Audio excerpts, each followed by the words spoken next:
Perfect Toefl Junior Practice Test Book 1.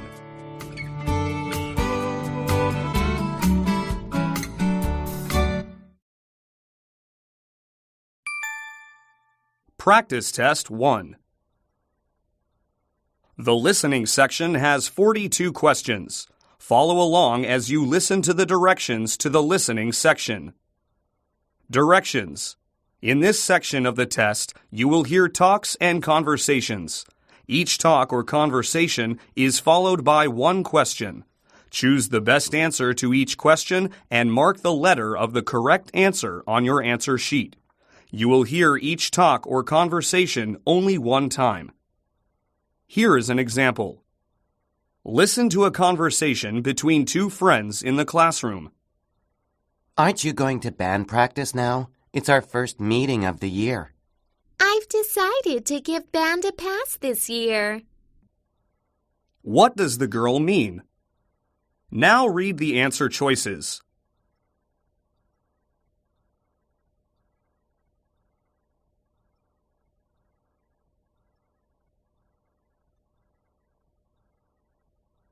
The correct answer is B. She is not going to be a member of the band. Here is another example. Listen to a conversation between two friends at school. I can't wait for spring break to come. I could really use some time off. I agree with you. I'm looking forward to not having class for a week as well. What are the speakers talking about? Now read the answer choices.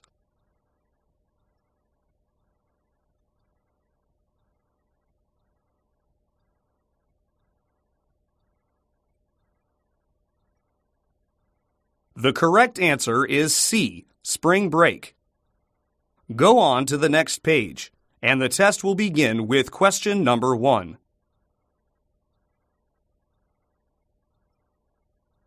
Number 1. Listen to a conversation between two friends. Bill, are you going to the soccer game this evening? I wish I could, but my parents want me to go home immediately after school. How come? Are you in some kind of trouble? No, it's not that. Today's my sister's birthday, so we're going out to eat at her favorite restaurant. I'll have to take a pass on the game. What does the boy mean when he says, I'll have to take a pass on the game?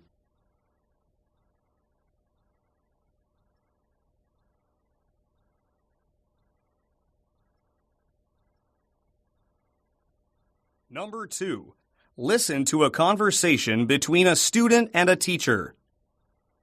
Jimmy, I'm a little worried about your grade this semester. You started out with an A, but you almost failed the last test. I'm sorry, Mrs. Wingo. Is it possible for me to do an extra report for bonus points? I don't normally allow that, but I'll make an exception in your case. Here's what I want you to do. Why does the teacher talk about the boy's grade?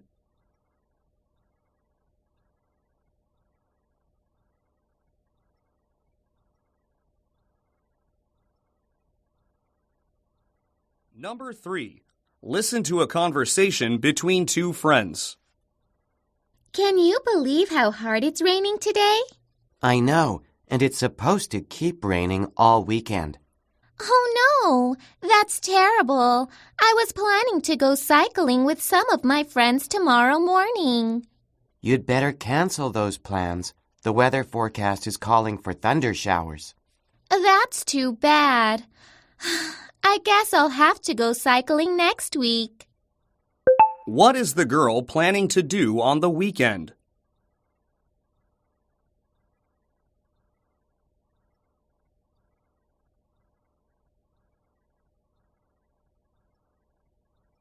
Number 4. Listen to a conversation between two friends. Jenny, I've been looking all over for you. Do you happen to know Brian's phone number? Sure. It's 953-1202. What do you need to talk to him about? He's one of my partners on that group project in Mr. Jacobs' class. I need to talk to him about it immediately. Thanks for the number. I'll talk to you later. What will the boy probably do next?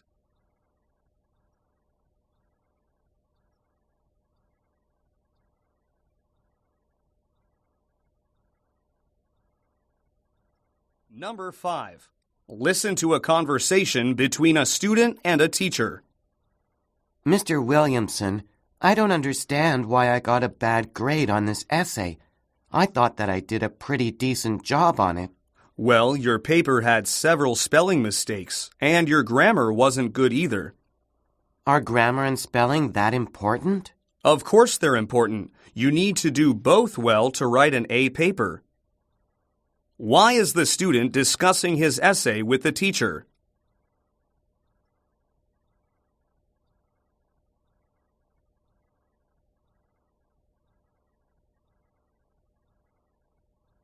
Number 6. Listen to a conversation between two friends. I tried to finish all of the math problems, but I couldn't. I can't figure out how to solve number 3. Math problems?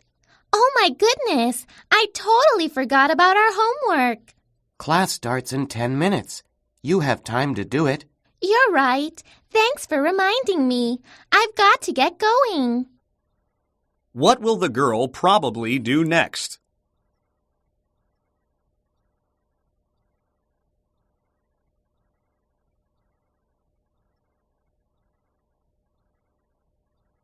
Number 7.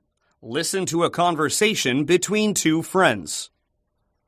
How did you do on the pop test we had in Mr. Norton's class? Pretty well. I answered 9 out of the 10 questions correctly. How'd you do on it? I made a couple of silly mistakes, so I only got an 8 out of 10. At least it's not worth too many points. It won't affect your grade that much. What are the speakers mainly talking about?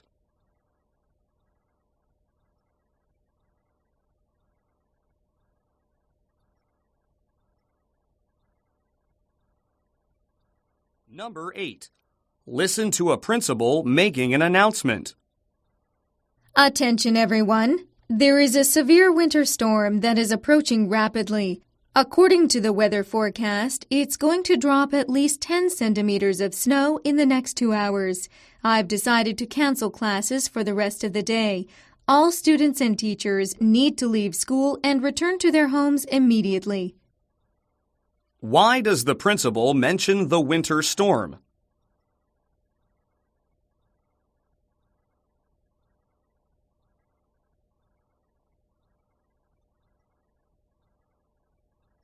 Number 9. Listen to an announcer talking on a radio program. Our next guest is Dr. Walt Campbell. He's an expert on French history. He's going to talk to us about Napoleon this evening.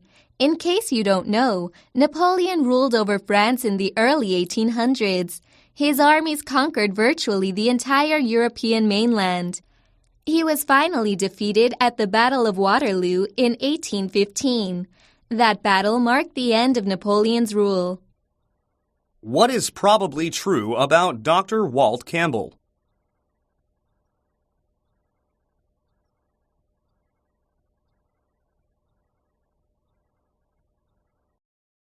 Now you will hear longer talks or conversations. Each talk or conversation will be followed by 3 or more questions. Choose the best answer to each question and mark the letter of the correct answer on your answer sheet. You will hear each talk or conversation only one time. Questions 10 through 13. Listen to a conversation between a student and a teacher. Ms. Martin, do you have a couple of minutes to speak with me? It's kind of important. Sure, David. What's going on? I need to talk about the report that we're supposed to hand in tomorrow. Is it possible for me to get an extension on it? Why do you need an extension? Every other student in the class is going to turn his or her report in on time. Well, I haven't had enough time to do the report. Coach Grubbs has kept the soccer team practicing late after school every day this week. So by the time I get home, I'm totally worn out. I just haven't had enough energy to write the paper. David, I think you need to get your priorities straight. What do you mean? I mean that you're supposed to be focusing on learning at school rather than athletics. The soccer team is of lesser importance. But... Look, I know how important soccer is to you, but your classes are more important, so I'm going to have to reject your request. You need to get that report to me by tomorrow. Yes, ma'am, but I don't know how good it's going to be. Do your best. Why don't you go to the library now and start doing some research? You've got an hour before you have to go to your next class. Use this time wisely. You can start gathering all of the information you need right now. All right, thanks. Now answer the questions. Number 10. What are the speakers mainly discussing?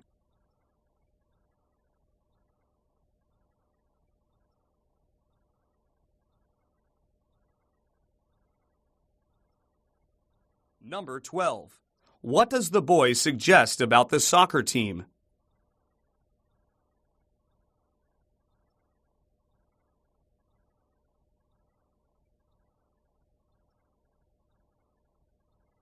Number 13.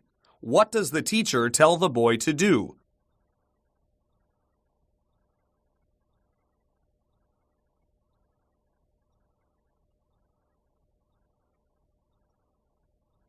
Questions 14 through 17. Listen to a conversation between two students. Hey, John, did you happen to go to the game yesterday? I sure did. Congratulations on winning. I was impressed with how well everyone on the team played. Yeah, Angie did a great job, didn't she? She's an outstanding goalkeeper. She made a couple of impressive saves, but you had a good game too. I guess I played all right. All right? What are you talking about? You scored 2 goals, and you had some great passes as well. Oh, thanks. I guess I did play pretty well, didn't I? That's one way of putting it. So, when is your next game going to be? Do you have a game this Friday or Saturday? No, we don't play any more games this week. However, we have 2 games next week. The first is on Tuesday night, and the second is on Thursday night.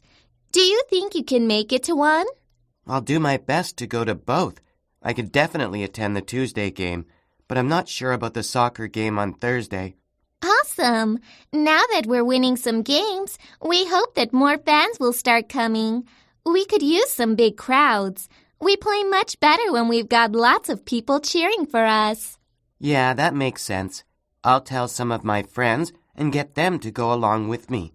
I'm sure that they'll love to see your team play. Now answer the questions. Number 14. What are the speakers mainly talking about?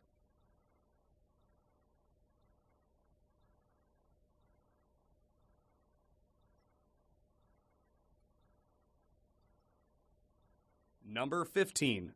When will the girls' next soccer game be?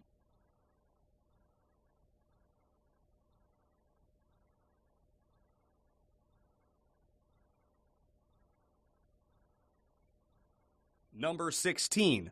What can be inferred about the girl?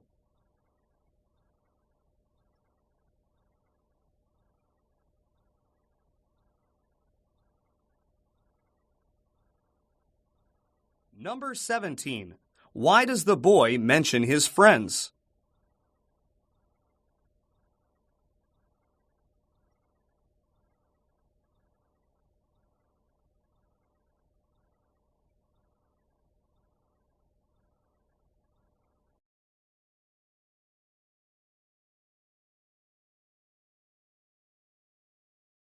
Questions 18 through 22. Listen to a conversation between two students. George, what did Mr. Stevenson want to talk to you about after class today? Oh, he just told me about a science fair that's going to be held next month. A science fair? That's peculiar. I didn't think that the school was having one this year. You're right, we're not. Then what science fair was he talking about? It's a special event sponsored by the city. A bunch of students from all of the schools in the city are going to compete in it. Mr. Stevenson thinks that I ought to enter the contest, so that's why he told me about it. Really? I wonder why he told you and not the rest of the students. Are you some kind of scientific genius or something? I don't know about that, but I enjoy spending lots of time in the school's science lab. Mr. Stevenson and I have been doing some research in chemistry during my free time, so he wants me to do something related to that research for the science fair. Wow! I never knew that about you. I always wondered where you went after school. I thought you were playing sports. No, I don't really enjoy sports. I don't have that much athletic ability. Yeah, neither do I. So, can you tell me about the experiments you're doing? I actually kind of enjoy science myself. It's a little hard to explain. Instead, why don't you visit the science lab after school today? I can show you what I am working on. That sounds great. I'll see you at the lab then. Now answer the questions. Number 18. How does the girl probably feel when she says, A science fair? That's peculiar.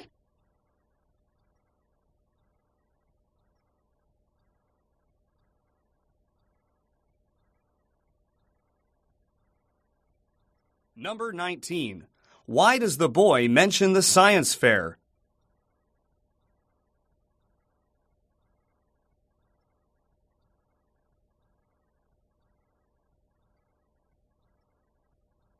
Number 20. In which subject is the boy doing research?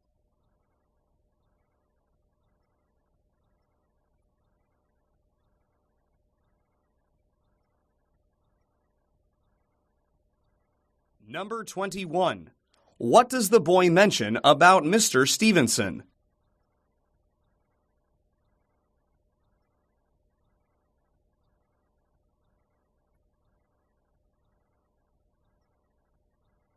Number 22.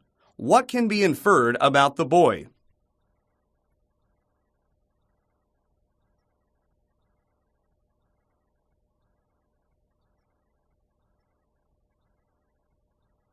Questions 23 through 26. Listen to a conversation between two friends. Mary, a few of us are going to the shopping mall to hang out after school. Do you want to go? We're all planning to take the bus together around 3:30. Sorry, Joe. I'd really love to spend time with everyone today, but I can't. I have something else to do after school. Do you mind if I ask what you're doing? Not at all. I'm going to go to the airport. The airport? Are you taking a trip somewhere? No, I'm not going anywhere, but my sister Andrea is flying home this evening. She has been in Italy for the last 6 months. Isn't she a college student? What was she doing in Italy? She was in Italy as an exchange student. She was studying at a university in Florence. Her major is art history, so she wanted to study in Italy to get the chance to see all of the great medieval and Renaissance art that's in the country. Wow, that sounds pretty cool. Did she have a good time? I think so. I didn't actually talk to her that much while she was gone. Calling Italy is a little too expensive for me, and my sister rarely checks her email even when she's at home. So I only chatted with her a couple of times. But it seems like she enjoyed herself. She sounded rather happy in a few emails that I received from her. She sent some pictures too. She looked good in them. I can't wait to see all of the pictures that she took. That's great. I'd love to be an exchange student someday. Well, anyway, I've got to get going. Have fun meeting your sister. Thanks, I will. And please tell everyone why I can't meet them today. I promise to be there next time. Now answer the questions. Number 23. What are the speakers mainly discussing?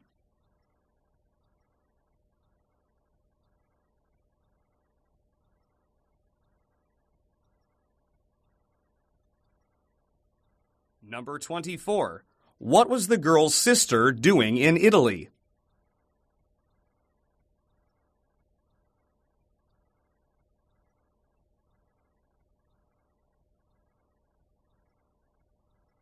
Number 25. What can be inferred about the girl?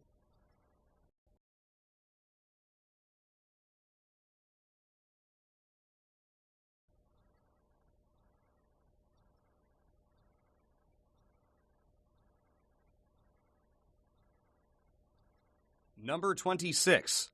What will the girl do after school today?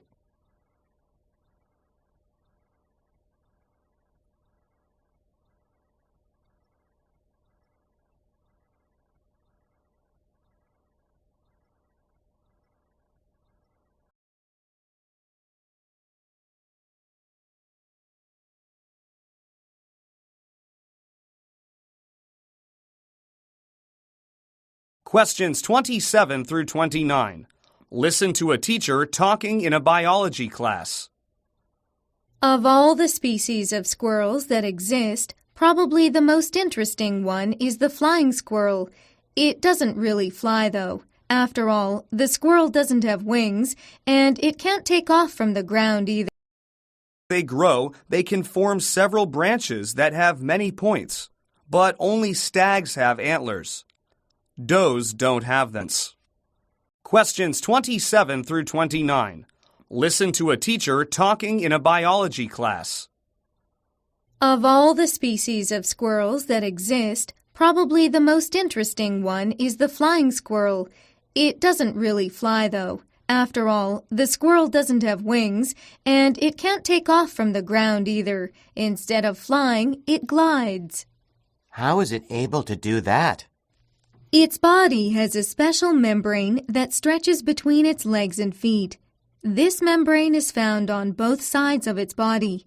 It's made of skin and fur and is very flexible.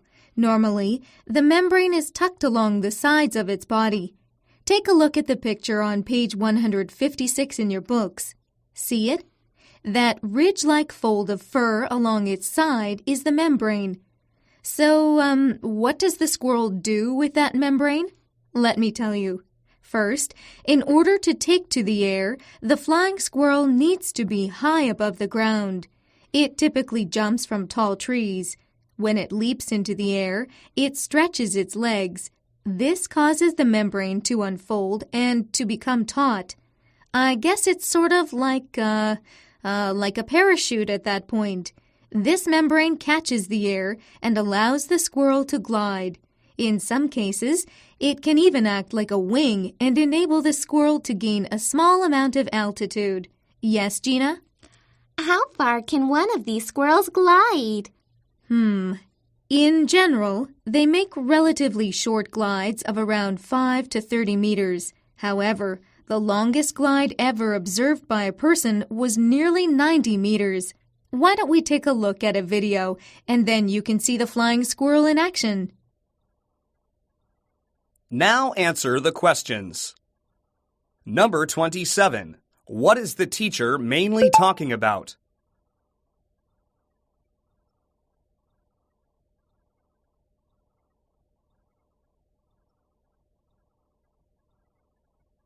Number 28. What is the purpose of the membrane that the flying squirrel has?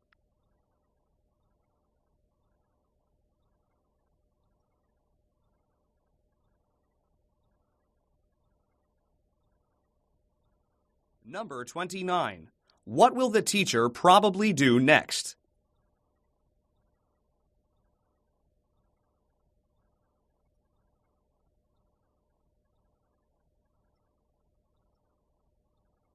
Questions 30 through 33. Listen to a teacher talking in a history class. Two of the oldest civilizations in human history are Egypt and Mesopotamia. We talked about both of them during the past 2 days, right? As I hope you all remember, they were fairly different societies. But I want to talk today about how they had some similarities. For one, they both built rather large structures. Now, when I mention Egypt, what do you usually think about? Yeah, that's right, pyramids. The Egyptians built pyramids all over the place. Many of them are still standing. Okay, but when I mention Mesopotamia, what kinds of buildings do you think about? No one? Yeah, that's what I thought. Well, the Mesopotamians built ziggurats. That's Ziggurats. There's a picture of them on page 218 in your books. Take a look. Here's a picture of a pyramid. As you can see, the main differences between the two are their shapes and sizes. Notice that the Egyptian pyramid is more triangular in shape. Also, the pyramid is smooth-sided and its sides are rather steep. But look at the ziggurat here. You can see that it has a stepped appearance. By stepped, I mean that the ziggurats look like it has different levels, doesn't it? It looks sort of like a lot of different-sized boxes stacked on top of one another. The biggest box is on the bottom, and the boxes get smaller as you go higher. Oh, and notice that the ziggurat has a set of stairs leading to the top. The pyramid lacks this. Why did ziggurats have stairs? Each had a temple at the top, so the Mesopotamians climbed the stairs to reach the temple. This brings me to another key difference. Ziggurats were places of worship. They were used by priests to pray to the various Mesopotamian gods. But the pyramids were tombs for the pharaohs. They were the kings of ancient Egypt. Many pharaohs built pyramids to be their tombs when they died. The largest one took nearly 20 years to build. How did the Egyptians and Mesopotamians build these huge structures? That's a good question. No one is sure, but people have some theories. Let me tell you about a few of them right now. Now answer the questions. Number 30. What is the main idea of the talk?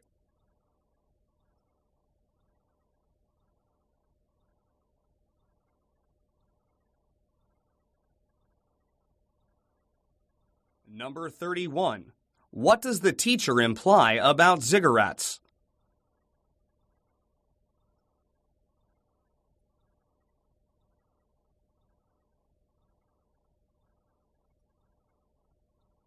Number 32.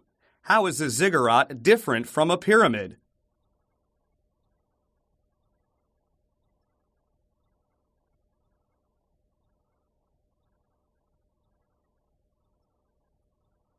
Number 33. Why does the teacher talk about the pharaohs?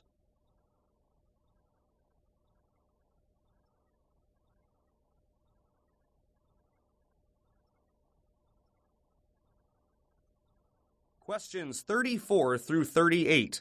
Listen to a teacher talking in a biology class. One of the most beautiful creatures in the forest is the deer. It lives pretty much everywhere in the world except for Australia and Antarctica. There are many species of deer. However, the one I want to talk about is the white-tailed deer. It mostly lives in North America. I'm sure that many of you have seen this deer before. I actually saw a couple of them near the road as I drove to school this morning. Anyway, the first thing I should mention is that we have different names for male and female deer. The male is usually called a buck. Some people call it a stag or a hart, though. That's H-A-R-T, not H-E-A-R-T. The female deer, on the other hand, is called a doe, and a baby deer is a fawn. There are several differences between stags and does. A stag is bigger than a doe. A stag weighs 100 kilograms on average. However, some of them can grow to be much larger than that. As for females, they average around 70 kilograms in weight. Another big difference between the two is antlers. Antlers are the long, sharp, pointed, bony protrusions on a deer's head. They begin as two short, stubby knobs. As they grow, they can form several branches that have many points. But only stags have antlers. Does don't have them. Oh, here's something you might not know. Antlers fall off every year. Stags lose their antlers during the winter, and then new ones grow during the spring and summer. Deer are mammals, so that means the mothers give birth to live animals. A doe has between 1 and 3 fawns when it gives birth. The fawns have white spots when they're born. For the first 6 weeks of their lives, they drink their mother's milk. Remember, that's another characteristic of mammals. But fawns don't exclusively drink milk. They can walk pretty much as soon as they're born, so they can forage for grass and other food right away. Now answer the questions. Number 34. What is the teacher mainly talking about?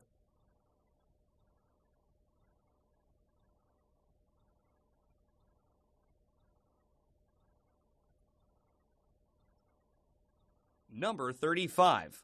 What is probably true about the teacher?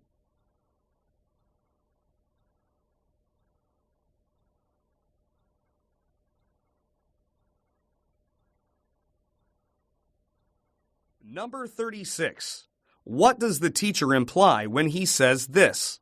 That's H-A-R-T, not H-E-A-R-T.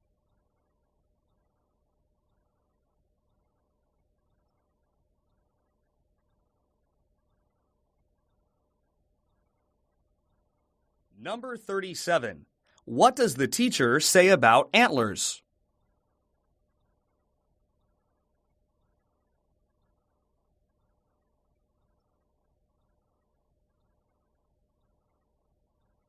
Number 38. What does a fawn look like when it is born?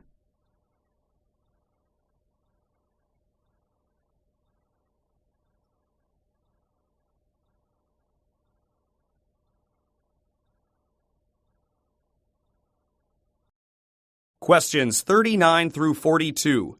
Listen to part of a discussion in a literature class. One of my favorite American writers is Edgar Allan Poe.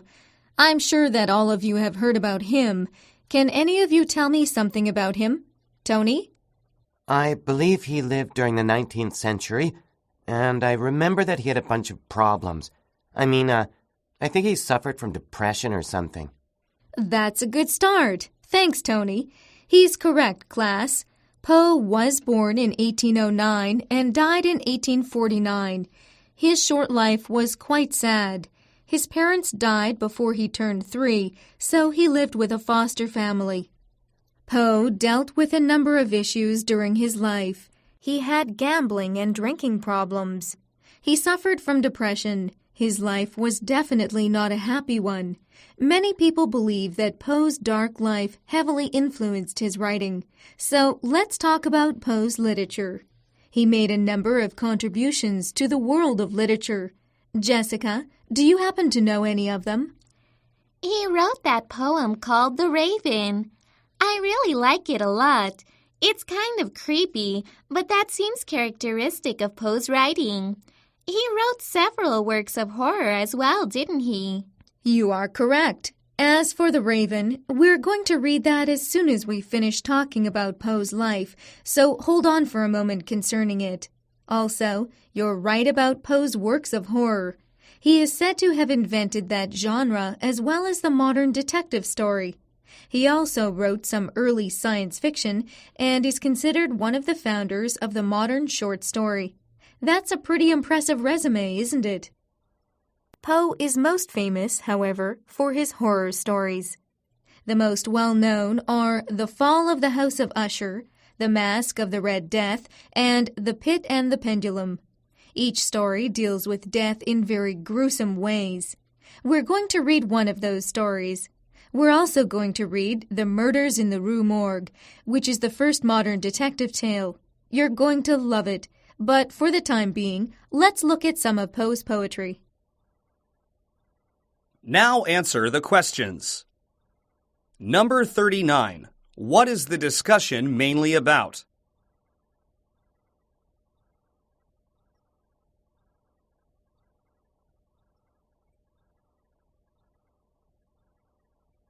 Number 40. What happened to Edgar Allan Poe when he was a child?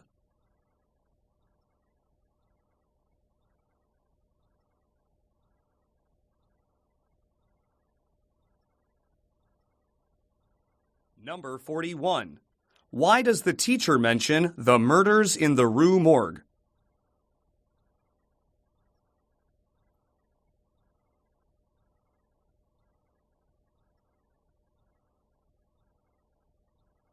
Number 42. What will the students probably do next?